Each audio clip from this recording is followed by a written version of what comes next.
जान चाहना भनेको कि जितिन्छ कि बितिन्छ भन्ने छ। सरकारले जति सके छिटो आफ्नो सहजताको लागि वार्तामा बोलाउने र त्यो वार्तामा गरेका कमिटमेन्टहरूलाई कार्यान्वयन गर्ने। 30 बुँदे 51 बुँदे 20 बुँदे यस्ता चाहिँ सम्झौताहरू छन्। तीनको चाहिँ कार्यान्वयन नभएपछि कार्यान्वयन गराउनको लागि हामी यो आन्दोलन चाहिँ गरेका हौँ।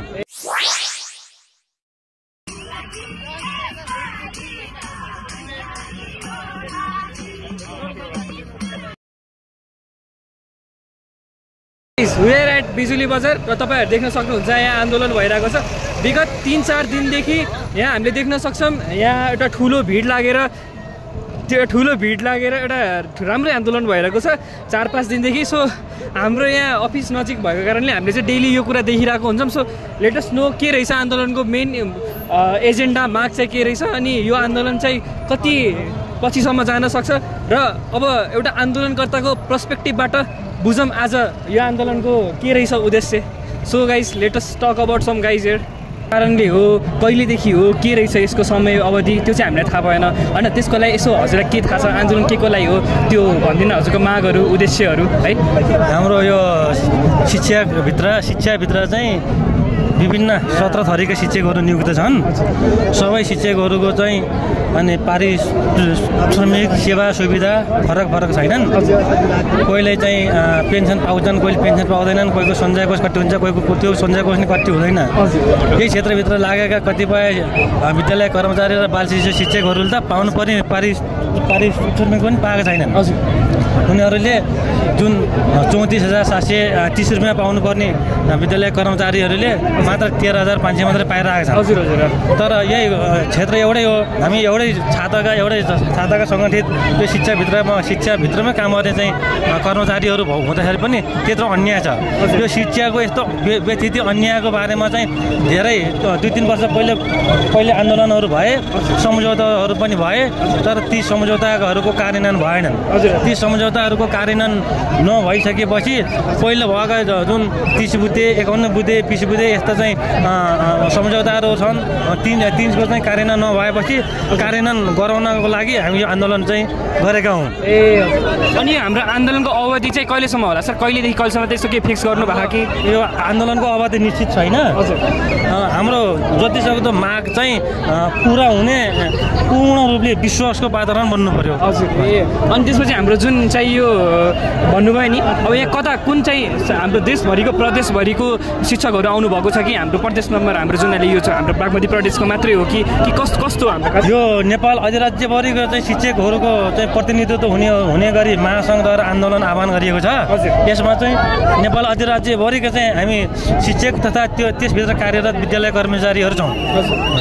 अनि त्यसपछि चाहिँ अब हजुरलाई के लाग्छ सरकारले माग पुरा गर्ला नगर्ला के छ अहिले सङ्केत चाहिँ के देखिन्छ हाम्रो? अब हामीलाई त अहिलेसम्म विश्वास छैन किनभने योभन्दा पहिला 3 चोटि नै सरकारसँग वार्ता भएर सम्झौताहरू भइसकेका छन्। तर ती वार्ता भएर सम्झौताहरू हुँदाखेरि पनि कार्यान्वयन भएनन्। कार्यान्वयन नभएपछि पहिलाको सम्झौता नि कार्यान्वयन नै नभएपछि हामी त यो विश्वास गर्ने वातावरण सरकारले बनाएकै छैन। हजुर। हामी विश्वास गर्न सक्दैनौँ। भनेपछि यो पालि चाहिँ हामी माग पुरा नभएसम्म पछि नहट्ने भन्ने विचारमै आएको? हजुर। माग पुरा नभइन्जेलसम्म पछि नहट्ने र सकेसम्म माग हामीले पुरा चाहिँ गराउनुपर्छ र शिक्षा ऐन जारी हुनु भनेको पूर्ण यो शिक्षा क्षेत्रभित्र काम गर्नेहरूको मात्र होइन कि समग्र नेपाल र नेपालीहरूको हो। र हाम्रो यही शिक्षाले गर्दाखेरि नै धेरै विद्यार्थीहरू युवा विद्यार्थीहरू विदेश पलायन भएका छन्। हजुर। होइन शिक्षाको चाहिँ यो चाहिँ ऐन जारी नहुँदाखेरि त्यो चाहिँ शिक्षाको ऐनभित्र चाहिँ बुदाहरूमा त्यो विद्यार्थीहरू बाहिर नजाने गरी त्यहाँ ऐनहरू आउन पर्यो, समावेश हुन पर्यो। सम्पूर्ण चाहिँ नेपालीहरूको भावी पुस्ताको लाइन हुने गरी चाहिँ ऐन आउनु पर्यो भनेर हाम्रो माग हो विशेष गरेर। हजुर। अब दाइले के क्वेसन सोध्नुहुन्छ अरे? अनि सर जस्तै हाम्रो जबसम्म यो आन्दोलनको माग पुरा हुँदैन तबसम्म उत्तर पुस्तिका चेक नगर्ने भन्ने मैले न्युज पढेको थिएँ। भोलिदेखि एसईको उत्तर पुस्तिका जाँच सुरु हुने, त्यो चाहिँ आन्दोलनको माग पुरा नभएसम्म चेक नगर्ने भन्ने सुनेको थिएँ। अहिलेसम्म हाम्रो यो महासङ्घको निर्णय अनुसार यो आन्दोलन रहन्जेलसम्म उत्तर पुस्तिका चाहिँ चेक नगर्ने भन्ने नै हो। अनि सर सरकारले माग नसुनेको खण्डमा यसो गर्दाखेरि त विद्यार्थीहरूलाई पनि पनि घाटा हुँदै जाने होइन र विद्यार्थीहरूको भविष्य पनि केही कता धरापमा परे जस्तो देखिँदैन र सर?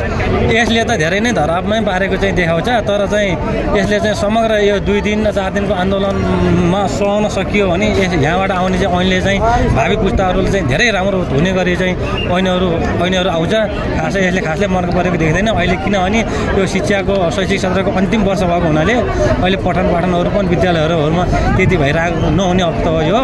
झन् त्यही भएको हुनाले यो 6-7 दिनभित्रको बन्दमा यो एसईको चाहिँ प्रश्नहरूको चाहिँ चेक नगर्ने भन्ने कुरो हो सर। अनि हाम्रो सम्माननीय प्रधानमन्त्रीज्यूले शिक्षकहरूले चाहिँ आफ्नो माग पुरा गर्नको लागि आन्दोलन बसिराख्नु पर्दैन भन्ने जुन अभिव्यक्ति दिनुभएको थियो, त्यसमा चाहिँ हजुरले के भन्नुहुन्छ? हाम्रा सम्माननीय प्रधानमन्त्रीको अभिव्यक्तिहरू त तपाईँहरूलाई खुलस्त थाहा छँदैछ। उहाँले चाहिँ खुच्लाउने अभिव्यक्ति त कति हुन्छ विश्वास गर्ने आधार त छैन नि त। त्यहाँ विश्वास गर्ने आधार छ भने यो शिक्षा ऐन जारी गर्नुभन्दा पहिले अहिले जुन अध्यादेश मार्फत पनि अरू विधेयकहरू पास गरे नि त। हजुर, यसले पनि अध्यादेशबाट पनि ल्याउन पनि सकिन्छ नि त। हजुर, एउटा वातावरण बनाउन त सकिन्छ नि त। भनेपछि नेपाल राजपत्रमा ऐन प्रकाशित नभएसम्म हाम्रो आन्दोलन चलिरहन्छ। ऐन प्रकाशित भन्दा पनि ऐन चाहिँ आउने वातावरण पहिलाको अविश्वसनीय सम्झौताहरू भए। हजुर, अहिले चाहिँ विश्वसनीय वातावरण बन्नु पर्यो। हजुर हजुर, हस् सर, धन्यवाद सर। हस् सर, हस् सर। नमस्कार सर। नमस्कार सर, मेरो नाम चाहिँ श्रीकृष्ण घिमिरे अनि हजुरको परिचय? मेरो नाम उद्धव पौडेल, सिन्धुपाल्चोक जिल्ला बारुसी नगरपालिका। सर, मलाई चाहिँ आन्दोलनको बारेमा केही सोध्नु मन थियो सर। हजुर, सोध्नु होला नि सर। हाम्रो आन्दोलनको मुख्य माग के हो सर, अनि यो यसको बारेमा बताइदिनु न सर। हाम्रो आन्दोलनको मुख्य माग भनेको 2टा किसिमको छ। हजुर सर। एउटा शिक्षकसँग सम्बन्धित र एउटा शैक्षिक सवालहरूसँग सम्बन्धित। शैक्षिक सवालहरूमा भौतिक निर्माणका कुराहरू भए, अहिले पनि विद्यार्थीहरू एकदम बस्ने व्यवस्थापन राम्रो छैन, शैक्षिक सामग्रीहरू छैन, सबै कुराले यो आधुनिक जमानामा आधुनिक तरिकाले पढाउनुपर्छ, तर ती कुनै पनि टुल्सहरू छैनन्, त्यो पर्याप्त गरियोस् एउटा। अनि दोस्रो माग भने चाहिँ शिक्षकहरूको पनि मनोबल उकास्ने गरी धेरै शिक्षकहरू चाहिँ न्यून वेतनमा काम गर्नु परेको अवस्था छ। समय सान्दर्भिक वेतन तयार दिइयोस् भन्ने पनि माग हो। 2टा सर। अनि यो चाहिँ हाम्रो ऐन जुन प्रकाशन गर्नको लागि आन्दोलन गरिराखेको छ, यसको मुख्य कन्टेन्ट चाहिँ के हुन्छ भनेर हामीले केही बुँदाहरू पेश गरिएको छ कि सबै? सर, एकदम छ सर। मलाई हाम्रो कन्टेन्टहरू जस्तो विद्यालयमा भौतिक सामग्री उपलब्ध गराउने, सम्पन्न गराउने, कोठा नभएको ठाउँ कोठा, फर्निचर नभएको ठाउँ फर्निचर, अनि शिक्षकसँग सम्बन्धित जस्तो इसिडीका मागहरू छन्। इसिडीहरूले चाहिँ अहिले चाहिँ 7-8 हजारमा काम गर्नु परिरहेको छ। न्यूनतम वेतन पुर्याइयोस् होइन, श्रमिक आइएलओको नियमअनुसार पुर्याइयोस्, तलब रेट पनि।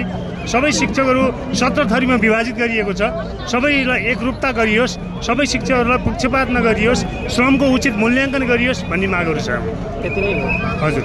अनि सर, जुन हाम्रो प्रधानमन्त्रीज्यूले शिक्षकहरूले चाहिँ यस्तो आफ्नो माग पुरा गर्नको लागि आन्दोलनमा उत्रिराख्नु पर्दैन भनेर जुन अभिव्यक्ति दिनुभएको थियो, यसमा चाहिँ के भन्नुहुन्छ? त्यो एक किसिमले भन्दा धेरै साथीहरूले ख्याल ठट्टाको रूपमा लिनुभएको छ। अलि सतै ढङ्गले विश्लेषण गर्नुभयो भन्नुभएको छ। अर्को ढङ्गले भन्ने हो भने न उहाँहरूको विरोधी हामी, न हाम्रो विरोधी उहाँहरू, यो नमिल्ने कुरै छैन भन्नुभएको छ। त्यसलाई साँच्चै सेन्सिटिभली लिने हो भने राम्रो कुरा पनि छ, तर न ख्याल गरिएको छ, त्यो आशंकाको विषय हो। सरकारले माग कहिलेसम्ममा सुन्ला त सर, हजुरलाई के लाग्छ? यो हाम्रो निर्णायक आन्दोलन हो, त्यसैले अब माग सुनवाई हुन्छ, अब पुरा गर्नुपर्छ भन्ने हाम्रो दाबी हो। अनि सर, जुन एसईको पेपर चेक नगर्ने भन्ने जुन अभिव्यक्ति आएको थियो नि, जबसम्म माग पुरा हुँदैन त्यतिन्जेलसम्म, यसले त विद्यार्थीको भविष्य त धरापमा पार्छ त सर? त्यसरी विद्यार्थीको भविष्य धरापमा पर्छ भन्ने हो भने सरकारले पनि त्यही ढङ्गले सोच्नु पर्यो नि होइन। सरकारको यो देशको चाहिँ भावी कर्णधारहरूको भविष्यको कर्णधारहरूको चाहिँ भविष्य बिग्रन्छ भन्ने हो भने त शिक्षकहरूको कम्तीमा पनि माग पुरा गर्ने गरी सबै नहुन सक्छ होइन। अधिकांश माग पुरा गर्ने गरी चाहिँ जानु पर्यो नि त। यहाँ हाम्रो देशमा चाहिँ स्थिति नै के रह्यो भने जे कुरा पनि प्राप्त गर्नु छ भने आन्दोलनै गर्नुपर्ने होइन, विद्रोह नै गर्नुपर्ने, त्यस्तो चाहिँ होइन। यो चाहिँ न्यूनतम विद्यार्थी भनेको त सरकारको त जनता हो नि त। ती जनताको चाहिँ सुधारको लागि, शैक्षिक गुणस्तर वृद्धिको लागि त सरकारले गर्नुपर्ने कुरा हामीले त सहयोग पो गरिरहेछौँ, साँच्चै भन्ने हो त। त्यसो भएको हुनाले यो सरकारले जति चाँडो गर्छ हामी त्यति चाँडो फर्कने हो। अनि अहिले त विद्यालय बिदाको सन्दर्भ छ, फेरि फाइनल इक्जाम सिद्धिएको छ, नयाँ सेसन सुरु भएको छैन। नयाँ सेसन सुरु हुँदा पनि यो लङ टर्म राख्ने भने सरकारको पनि घाटा हो। टिचरको लागि मात्रै घाटा होइन, विद्यार्थीको लागि मात्रै घाटा होइन, सरकारको लागि पनि घाटा हो। हजुरलाई त आन्दोलनको सरकारसँग वार्ता भइरहेको के कस्तो छ स्थिति थाहा होला नि सर। हजुरको विचारमा चाहिँ कहिलेसम्म लम्बेला सर आन्दोलन? यो अब 2-4 दिनभन्दा टाढा जानु हुँदैन र जाँदैन भन्ने मलाई लाग्छ। माग पुरा गर्ला त सर? अधिकांश रूपमा माग पुरा गर्छ। अनि सर सरकारलाई 2 लाइन भन्नु पर्यो भने के भन्नुहुन्छ तपाईँले? सरकारले जति सके छिटो आफ्नो सहजताको लागि वार्तामा बोलाउने र त्यो वार्तामा गरेका कमिटमेन्टहरूलाई कार्यान्वयन गर्ने पनि अर्को प्रतिबद्धता गर्ने गरी छिटो वार्ता गरोस् भन्ने हाम्रो चाहना हो। सरकारप्रति आक्रोश चाहिँ कतिको छ सर हजुर? मेरो चाहिँ खासै त्यस्तो आक्रोश पनि छैन। सामान्य रूपमा जसले पनि अब ट्रेड युनियन महासङ्घमा आबद्ध भएपछि आफ्नो हक अधिकार पेसागत हक अधिकार खोज्ने क्रममा हामी आयौँ र सरकारले पनि बिस्तारै धेरै उपलब्धिहरू प्राप्त गरेका छौँ। हामीले विगत 36 सालदेखिको हामीले सङ्घर्षमा उत्रेका हौँ, आन्दोलनमा उत्रेका हौँ। सरकारले पुरा गर्दै आएको छ र मलाई विश्वास छ आक्रोश भन्दा पनि यो माग पनि पुरा गर्छ अहिलेको पनि भन्ने विश्वास छ। हस् सर धन्यवाद सर। हस् धन्यवाद। सर्वप्रथम हजुरलाई स्वागत छ। मेरो नाम चाहिँ आयुष। हजुरको शुभ नाम? मेरो नाम लिजा डङ्गल। हजुरको कताको बासी नि? हामी चाहिँ ललितपुरकै हो। ए हजुर यताकै हो। हजुर। सो एज पर यु हजुर त इन्भल्भ हुनुभएको नि त। सो के हो हजुरहरूको माग? हजुर के चाहनुहुन्छ सरकारबाट? अनि यो आन्दोलनको उद्देश्य चाहिँ के हो त्यो भन्दैछ न? हाम्रो चाहिँ आम शिक्षकहरूको चाहिँ विभिन्न प्रकारका मागहरू रहेका छन्। जस्तै हाम्रो शिक्षकहरूमा ECD एउटा बाल कक्षामा पढाउने शिक्षकको तलबको मापदण्ड तोकियोस्।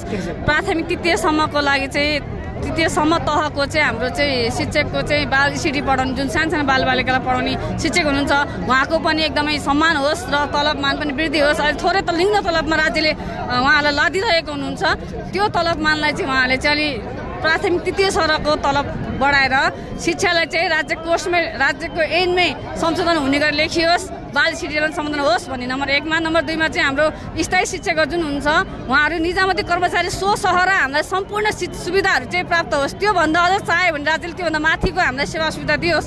अहिले जुन हामीलाई शिक्षा क्षेत्रलाई चाहिँ अलिकति अपमान हिसाबले थोरै पारिश्रमिक थोरै हामीलाई चाहिँ हाम्रो निजामती सरह नदिरहेको अवस्था छ।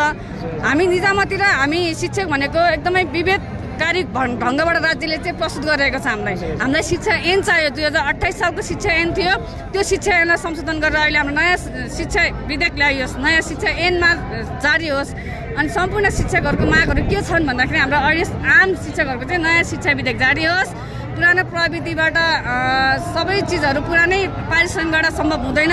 त्यसैले नयाँ शिक्षा ऐन जारी गरेर हामीलाई निजामती कर्मचारी स्वसह र चाहिँ हामीलाई चाहिँ सेवा सुविधा होस् भनेर हामीले आन्दोलन गरेका छौँ। यी आन्दोलन हामीले चाहिँ हाम्रो माग पुरा नभएसम्म हामीले यो आन्दोलन चाहिँ कन्टिन्यू जारी राख्नेछौँ। आज मात्र होइन, हाम्रो सम्पूर्ण आम शिक्षकहरू चाहिँ रोइरहेका छन्। ती रोइरहेका शिक्षकहरू किन छन् त भन्दा हामीले सबैले लोन लिएर काठमाडौँ उत्रेका छौँ। ती शिक्षकहरूको माग पुरा भएन भने ती राज्यलाई हामी यहाँ सडकमै घोडा टेकाउन तयारी अवस्थामा रहन्छौँ। हाम्रो नियमित हाम्रो चाहिँ यो आन्दोलन सुचारू रहन्छ। अनि हाम्रो सम्पूर्ण शिक्षकहरू भन्दाखेरि कस्तो भन्दाखेरि राहत कोटाका छन्। राहत कोटाका शिक्षकहरूको लागि पनि आन्तरिक रूपमा परीक्षा लिएर चाहिँ उहाँलाई पनि कोटामा लगियोस्, स्थायी नियुक्ति गरियोस् भन्ने चाहिँ हाम्रो चाहना हो। सम्पूर्ण शिक्षकहरूको चाहना एउटै हो। अहिलेको आम चाहना भनेको कि जितिन्छ कि बितिन्छ भन्ने छ। हामी सरकारलाई चाहिँ हामी सरकारले पटक पटक वार्तामा बोलाइरहेका छौँ। हामीले महासङ्घको अध्यक्षलाई चाहिँ के भनेको छौँ? महासङ्घको अध्यक्षलाई हामीले वार्तामा नजानुहोस् सर, किनकि पहिला पनि हामीले वार्ताको लागि हामीलाई झुलाकै हो सरकारले, अहिले पनि झुलाउन सक्छ। त्यसैले तपाईँ चाहिँ जितिन्छ कि बितिन्छ तपाईँ वार्तामा नजानुहोस्। शिक्षा ऐन सडकमा ल्याएर प्रदर्शन होस् भनेर हामीले चाहिँ जारी गरिरहेका छौँ। हस् त।